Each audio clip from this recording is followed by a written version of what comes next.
Welcome to my channel doctor Roopa Shravan. Thumbnail చూసారు కదా, cold and cough home remedies. సడన్గా ఈ వీడియో ఎందుకు చేస్తున్నానంటే నేను ఒక 2 days ఊరు వెళ్ళాను అనమాట. జనరల్గా గోకుల్ నేను లేకుండా కూడా ఉంటాడు, వాడికి చిన్నప్పటి నుంచి అలా అలవాటు అయింది. వాళ్ళ అమ్మమ్మ మాత్రం 24/7 వాడితో ఉండాలన్నమాట. సో నేను ఒక 2 days ఊరు వెళ్ళి వచ్చాను. ఈలోపు వాడికి చక్కగా కోల్డ్ కాఫ్ అన్నీ ఉన్నాయన్నమాట. ఇంటికి రాగానే కోల్డ్ వచ్చింది, కాఫ్ వచ్చింది, ఫీవర్ వచ్చింది అని చెప్తున్నాడు నాకు.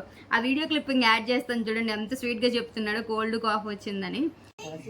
హాయ్ నాన్న, ఏం చేస్తున్నావు? కోల్డ్ వచ్చిందా? కాఫ్ కూడా ఉందా? ఏనన్నా బాలేదా? ఏమ్మా బాలేదా? ఎందుకు బాలేదు? కోల్డ్ వచ్చిందా? కోల్డ్ ఇంకేమొచ్చింది? కాఫ్ వచ్చిందా? డ్రాప్స్ వేసుకున్నావా? వేసుకోలేదా? ఎందుకు బాలేదా డ్రాప్స్? ఒకసారి వేసుకుంటే తగ్గుతుంది కదా డ్రాప్స్ వేసుకుంటే. వద్దా? రూపాయి వేస్తుంది ఈరోజు. నో, ఎందుకమ్మా? బాలేదా? డ్రాప్స్ బాగోవా? ఒక్కసారి వేసుకుంటే కోల్డ్ తగ్గిపోద్ది. Please please. రూపా ఎక్కడికి వెళ్ళింది? ఎవరిని చూడడానికి వెళ్ళింది? బాబుని చూడడానికి వెళ్ళిందా రూపా? అమ్మను మిస్ అయ్యావా? మిస్ అయ్యావా? మిస్ అవ్వలేదా? ఆడుకున్నావా హ్యాపీగా? ఎవరు షేప్స్తో ఆడుకున్నావా? సో ఇప్పుడైతే మనం హోమ్ రెమెడీస్ ఏమేమి చేసుకోవచ్చు కోల్డ్ కాఫ్. నాట్ ఓన్లీ టాడ్లర్స్లోనే కాదు, బేబీస్లో ఫస్ట్ చెప్తాను అనమాట. ఎందుకంటే ఈ బేబీస్లోని కానీ టాడ్లర్స్ అంటే చిన్నపిల్లల్లో కానీ కోల్డ్ కానీ కాఫ్ కానీ వచ్చినా చాలా ఇబ్బంది పడుతూ ఉంటారు. స్పెసిఫిక్గా కోల్డ్ వచ్చిందంటే మాత్రం వాళ్ళు ఇబ్బంది పడుతూ ఉంటారు, మనం కూడా దాన్ని చూసి చాలా ఇబ్బంది పడాల్సి వస్తుంది. ఎందుకంటే కంటిన్యూస్గా ఎత్తుకొనే ఉంచుకోమంటారు, లేదంటే ఒళ్ళోనే ఉంటా అంటారు. అంటే మదర్స్కి ఇట్లా అతుక్కొనే ఉండాలని చూస్తూ ఉంటారు, ఎందుకంటే వాళ్ళకి కంఫర్టబుల్గా ఉండదు. అంటే కోల్డ్ వచ్చిందనుకోండి, ఊపిరి సరిగా అందదు వాళ్ళకి. బ్రీతింగ్ ఇష్యూస్ వాళ్ళు ఏంటంటే కంఫర్టబుల్గా ఉండలేరు, రోజంతా క్రాంకీగా ఉండడం, తినడానికి ఇష్టపడరు, ఏదైనా తాగడానికి ఇష్టపడరు. కానీ డాక్టర్స్ కానీ మనకి ఎవరైనా ఏం చెప్తారంటే కోల్డ్ వచ్చినప్పుడు పిల్లల్ని బాగా హైడ్రేటెడ్గా ఉంచాలి, పిల్లల్ని చక్కగా క్లీన్ ఎన్విరాన్మెంట్లో ఉంచాలి, ఇలాంటివన్నీ చెప్తూ ఉంటారు. కానీ వాళ్ళు మాత్రం ఫుడ్ సరిగా తీసుకోరు, పడుకోలేరు సరిగా, చాలా ఇబ్బంది పడుతూ ఉంటారు. సో అలాంటప్పుడు మనం ఏం చేయొచ్చు? సింపుల్గా బేబీ స్టేజ్లో ఉన్నప్పుడు ఏం చేయొచ్చు అంటే, తమలపాకు తెలుసు కదా మీ అందరికీ, బీటిల్ లీఫ్, తమలపాకు, క్యాస్టర్ ఆయిల్, పసుపు, ఈ 3 మీ ఇంట్లో ఉంటే కనుక హ్యాపీగా వాళ్ళకి మంచిగా రిలీఫ్ వస్తుంది అనమాట కోల్డ్ నుంచి. ఎలా అంటే బీటిల్ లీఫ్ చక్కగా ఫ్రెష్ లీఫ్ ఒకటి తీసుకొని వాష్ చేసేసుకోండి.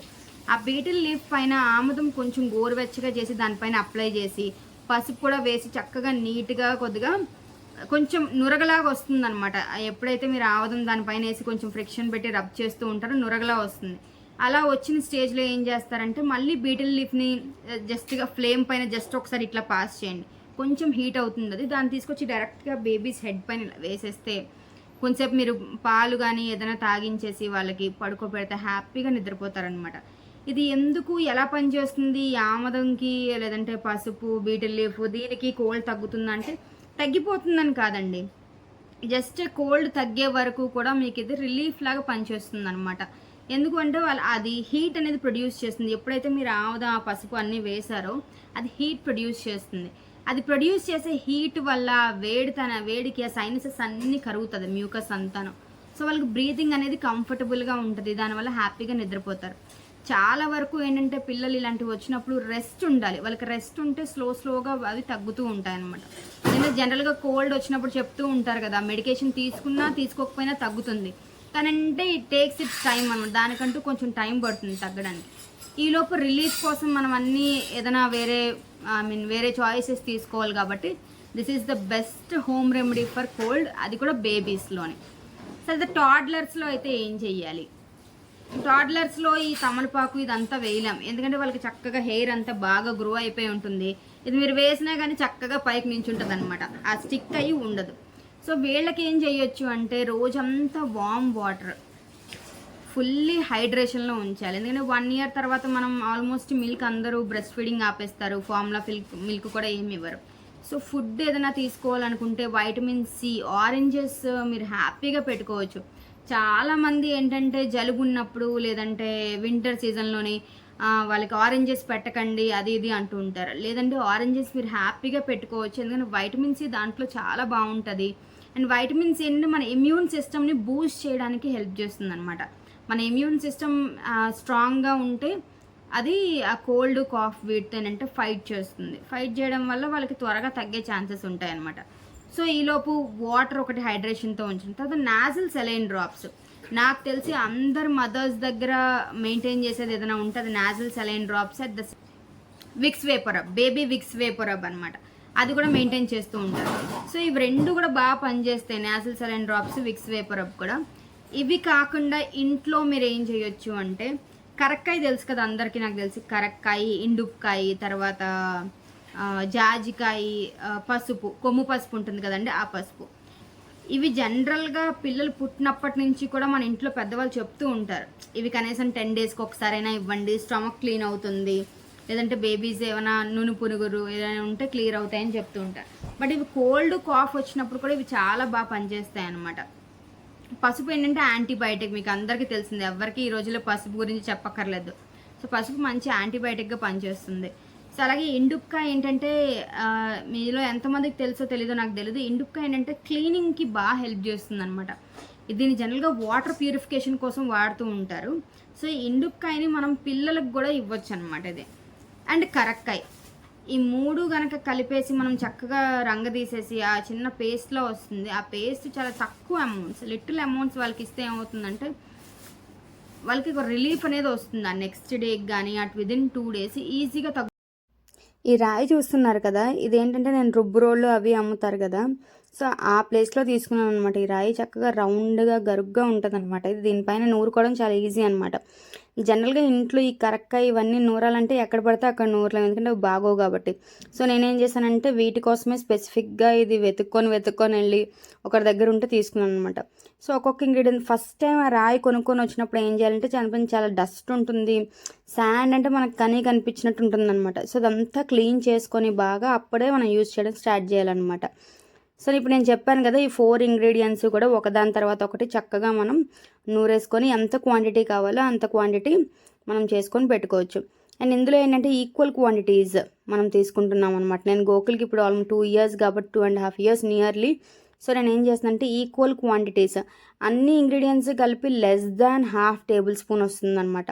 సో అంత పేస్ట్ అయితే సరిపోతుంది కరెక్ట్గాను.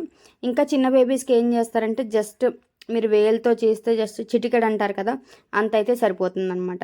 సో ఒక్కొక్క ఇంగ్రీడియంట్ చూస్తున్నారు కదా, కొంచెం వాటర్ వేసుకొని, మరి టూ మచ్ వాటర్ కాకుండా కొంచెం ఫ్రిక్షన్ కొంచెం గట్టిగా నూరాలన్నమాట. అప్పుడే ఆ పేస్ట్ అనేది వస్తుంది.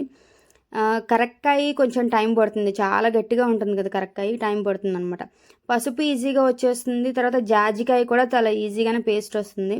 ఇండుక్కాయ మాత్రం చాలా గట్టిగా రుద్దాలి. అండ్ ఏంటంటే ఏమవుతుందంటే అది స్లైమీగా కొంచెం జిగటగా ఉంటుందన్నమాట అది.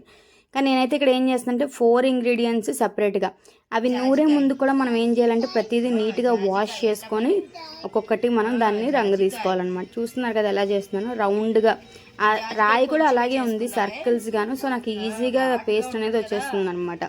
అండ్ నేనేంటంటే వాడిని అక్కడే కూర్చోబెట్టుకున్నాను పక్కన, వాడికి ఏం చేస్తున్నానో ఏమి ఇస్తున్నానో చెప్తానమాట. నేను కొంతమంది ఏంటి ఇది చూపించకుండా ఏదో ఒకటి మబ్బి పెట్టేసి వాళ్ళతో తాగిచ్చాలని, లేదంటే చేదుగా ఉంటుంది కాబట్టి వాళ్ళు తినరని రకరకాలుగా చెప్తూ ఉంటారు. నేను మాత్రం వాడికి ఏం పెడుతున్నానో చెప్పే పెడతాను ప్రతిదీను. అండ్ చూస్తున్నారు కదా, వాడిని అక్కడే కూర్చోబెట్టున్నాను అనమాట. వాడితో కాన్వర్సేషన్ చేస్తూ ఇది ఏంటి, ఎందుకు పెడుతున్నాను అని చెప్తూ స్లోగా దీన్ని చేస్తున్నాను అనమాట. నేను ఇదేం చేస్తుంది, డస్ట్ క్లీన్ చేస్తుంది.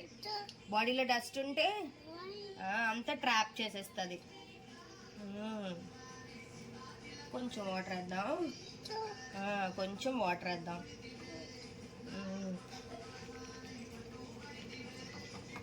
ఇది కొంచెం కష్టం అమ్మ రావడం కదా, కొంచెం కష్టం ఇది, కొంచెం కష్టం ఇది.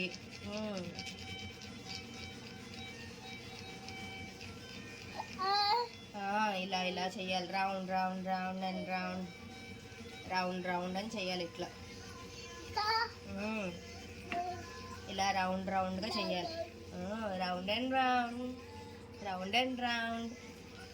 Round and round and round.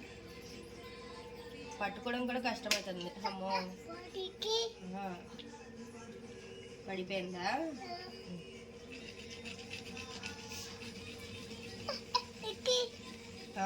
అక్కడ వాటర్లో పెట్టి తీసేసాను అందుకని.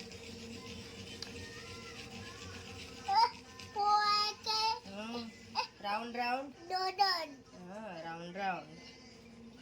ఇది కొంచెం స్టిక్కీగా కొంచెం స్లైమీగా ఉంటుంది. ఇది కొంచెం.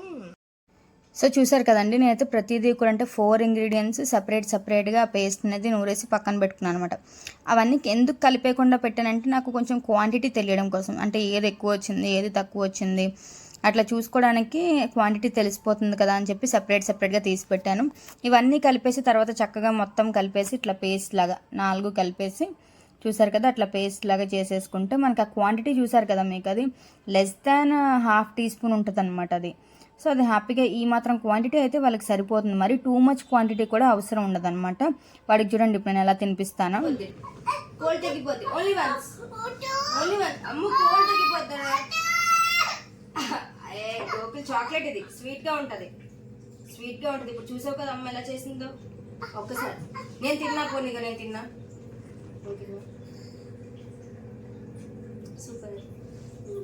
సూపర్గా ఉందా? బాగుందా? సూపర్గా ఉందా? ఇంకొంచెం కోల్డ్ కాఫీ తగ్గిపోతుంది ఇలాగా. సూపర్. చాలా చాలా చాలా కోల్డ్ కాఫ్ తగ్గిపోతుంది కదమ్మా, రిలీఫ్ వస్తుంది. ఇంకొంచెం చిన్నది. ఓవర్. చాలు ఇంకా చాలు, కొంచెం చాలు, ఇదే కొంచెం చాలు. ఓకేనా? ఓన్లీ వన్స్ చాలు. ఓవర్. Good bye. ఇందులో ఏమేమి ఉన్నాయమ్మా? పసుపు, కరక్కాయ, జాజికాయ, ఎండు ఉప్పుకాయ. ఎందుకు తాగుతాం ఇవి? కోల్డ్ కాఫ్ రెండు ఉంటే ఇవి తాగితే తగ్గిపోద్ది కదమ్మా, ఇది తింటే తగ్గిపోద్ది కదా. Good bye. And home remedies ఎప్పుడు తీసుకోవాలి అంటే మీ పిల్లలకు ఆల్రెడీ కోల్డ్ వచ్చి 1 వీక్ అయిపోయింది, 10 డేస్ అయిపోయింది, చాలా సివియర్ స్టేజ్లో ఉంది. అలాంటి స్టేజ్లో కాదండి హోమ్ రెమెడీస్ వాడాల్సింది. ఇప్పుడే జస్ట్ ఈ రోజే కోల్డ్ స్టార్ట్ అయింది, లేదంటే ఈ రోజే కాఫ్ స్టార్ట్ అయింది, అలా ఇనీషియల్ స్టేజెస్లోనే కనుక మీరు ఈ హోమ్ రెమెడీస్ కనుక వాడితే ఖచ్చితంగా రిజల్ట్ ఉంటుందన్నమాట. సివియర్ స్టేజెస్కి వచ్చేసిందంటే మాత్రం ఖచ్చితంగా మీ డాక్టర్ని కన్సల్ట్ చేయండి, మీ పీడియాట్రిషియన్ కన్సల్ట్ చేసి మెడిసిన్ ఏదైతే ప్రిస్క్రైబ్ చేసి. చూసారు కదా నేను యూజ్ చేసే హోమ్ రెమెడీస్ ఏంటో. మీ ఇంట్లో కూడా మీ పిల్లలకు కూడా ఏదైనా సీజనల్ చేంజ్ వల్ల కోల్డ్ కాఫ్ వచ్చింది, లేదంటే బయటకి ఏదైనా డస్టీ ఎన్విరాన్మెంట్లోకి వెళ్ళొచ్చారు అప్పుడు ఏదైనా కోల్డ్ వచ్చింది, సో ఈ రెమెడీస్ని యూజ్ చేసి మీ పిల్లలు కూడా హ్యాపీగా వాళ్ళకి రిలీఫ్గా ఉంచితే మీకు కూడా మంచి రిలీఫ్ ఉంటుంది. So thanks for watching. నా వీడియోస్ మీకు నచ్చినట్లయితే లైక్ చేయండి, షేర్ చేయండి, సబ్స్క్రైబ్ చేయడం మాత్రం మర్చిపోకండి. పక్కనే ఉన్న బెల్ ఐకాన్ క్లిక్ చేయండి, సో దట్ నా ఫర్దర్ వీడియోస్ అని మీకు ఎప్పటికప్పుడు అప్డేట్ అవుతాయి. Thank you. బాయ్.